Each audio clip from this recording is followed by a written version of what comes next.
Okay.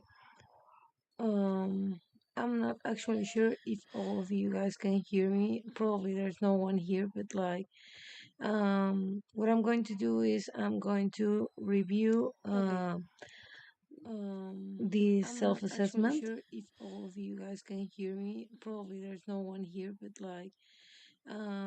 what I'm going to do is I'm going to review The I'm not actually self-assessment. sure if all of you guys can hear me. Probably there's no one here, but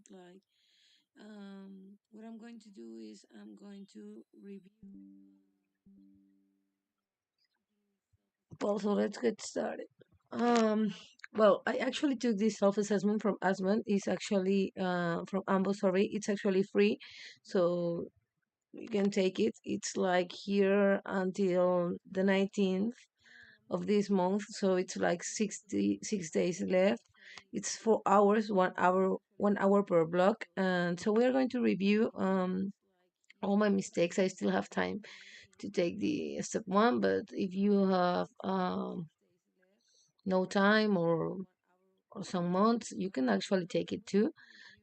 I think it's a little bit more complicated that the USMLE exams, the NMBE. It's actually a little bit easier, but not that much. But what you got here is that all questions have like the answer. So I recommend not to watch this video if you're still like studying for this step and you haven't taken this exam, because of course you will like betray yourself because you will know the answers.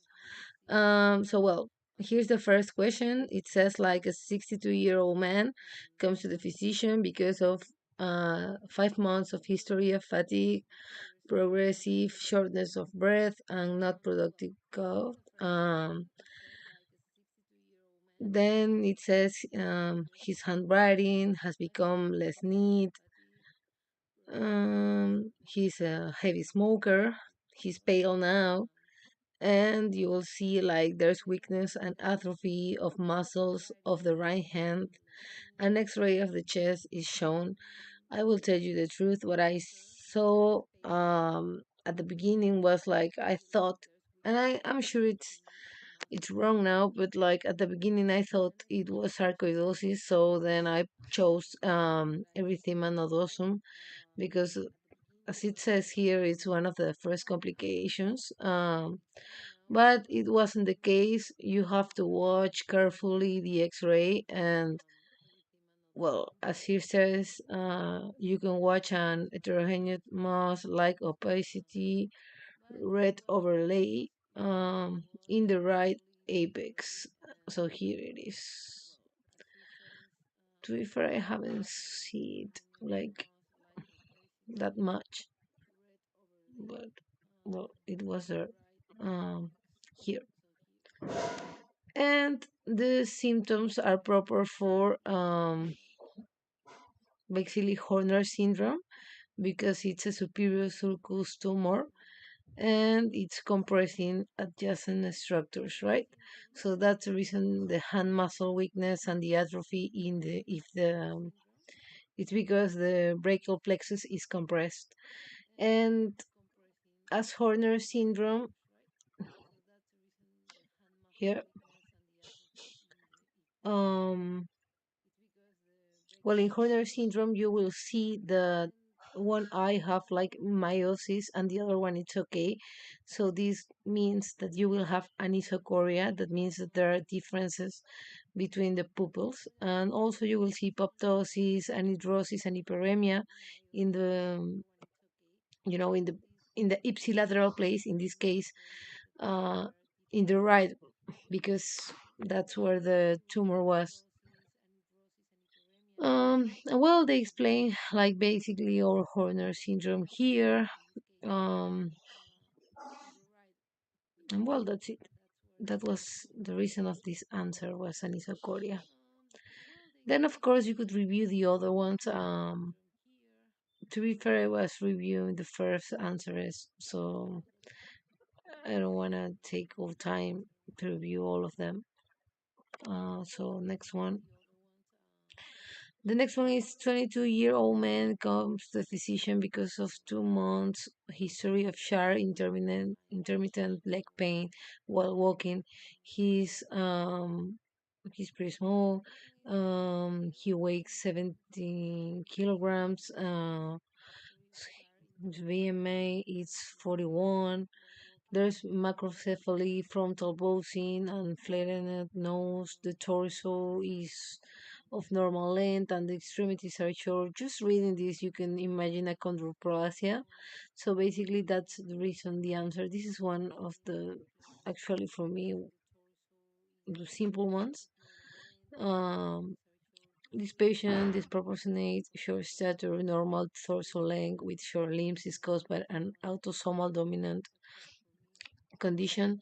This is something you should like try to remember because it's something important. That's an autosomal dominant condition. It could be in another question. And it's basically because inhibit chondrocyte proliferation. Inhibit chondrocyte proliferation, a characteristic finding of achondroplasia.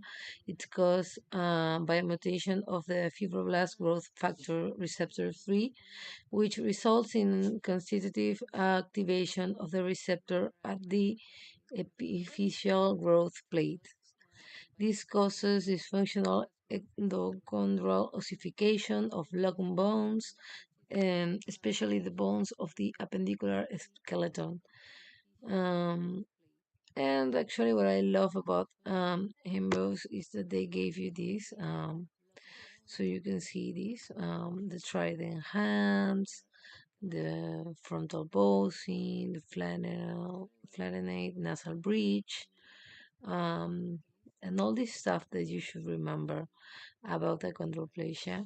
Life expectancy normal, complication, obesity, like in this case, increased risks of cardiovascular disease.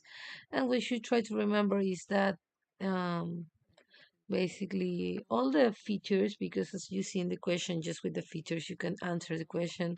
And the gene that it's involved here is the FGFR3, um, and 80% are spontaneous mutations. It's actually kind of common, like the most common skeletal dysplasia. So well, then we can go to the next question. A 4-year-old boy is brought to the physician by his parents because of nasal discharge, cough, and low-grade fever for 3 days. He attends daycare, and several other children have the same symptoms. The result of a reverse transcript. Actually, you can see that there's a lot of things going on, but like what you should know is that they're talking about the SARS-CoV-2, um, that it's positive, and actually the question is just to know, like the set of findings best describes the physical and chemical properties of this virus. So, basically, you should remember it's that this one is an RNA, that it's a single strand, yes, and envelope, and it's helical. But if you review the first state, you could remember a little bit better, or I think it's easier for you to remember this. Here, I think here they have a good way to memorize this is that there are DNA and RNA viral. What you should know is that DNA, most of them, it starts with a D, so most of them are double strand. Just one that it's a simple strand, that it's the parvo. Parvus, small, you can remember the S. To be fair, I remember it because he's single, and it's single because you have parvovirus when you're most of the cases a kid, so you're single, of course. And also, well, all of them are linear except from the papillopoly EPTA, that it's circular. The RNAs actually are single, not double as the D, except for one that it's the Rio virus. Actually, the way I remember it, it's just because in my language, Rio means or reo means to be in jail. So the way I remember it's like he was married before going to jail, so he's double strand. And well, as here you can see other like viruses, the calicivirus, picornavirus, hip virus, flavivirus, coronavirus, and here you have the answer. The coronavirus is an RNA, and it's not a real virus. It is a single strand. Actually, I think that's the only possibility that could be because, as you see, RNA it's single strand. The other one says double strand, so this is the answer. But actually, if you remember like all the information that we have read recently about it, you can remember it has an envelope, and you can remember it is helical virus. uh well, next question says like 44-year-old woman comes to the physician because a 3 weeks history of frequent episodes of headaches, diaphoresis, palpitation, and anxiety. Her blood pressure is actually kind of elevated. No abnormalities. Serum studies, 24-hour hearing collection show increased concentration of methanephrine's, and a CT scan show a mass in the left adrenal gland. Actually, this all looks like a pheochromocytoma. What you should remember about pheochromocytomas actually is the rule of 10. Here it goes. Pheochromocytomas. Here it is. The pheochromocytomas is the most common tumor of the adrenal medulla in adults. Remember, it's from the medulla and not from the cortex. What you should remember is the rule of 10, 10% malignant, 10% bilateral, 10% extraadrenal that could be in the bladder wall or the organ of the sucker gold, 10% calcified, 10% in kids.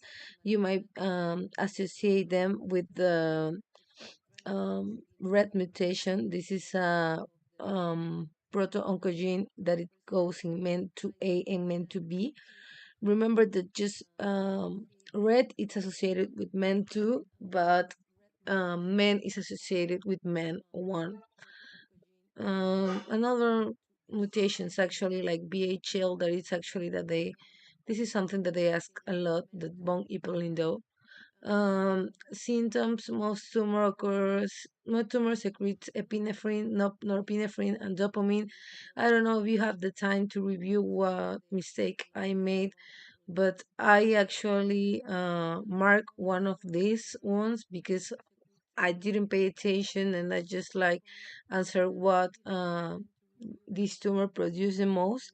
But the question is by influence of what, and the answer was acetylcholine. The other thing you can remember is the 5 P's for the symptoms that are pallor, palpitation, perspiration, pain, pressure. But all of it you can imagine. Just imagine that there are a lot of catecholamines all over your body, and it will make sense. Also, there was a part here in the pathology that says that it could induce polycythemia, of course, because it also produces EPO. Findings, catecholamines and methanephrine's that are homovanillic acid, vanillmandelic acid in urine and plasma, chromogranin and synaptophysin and NSA positive.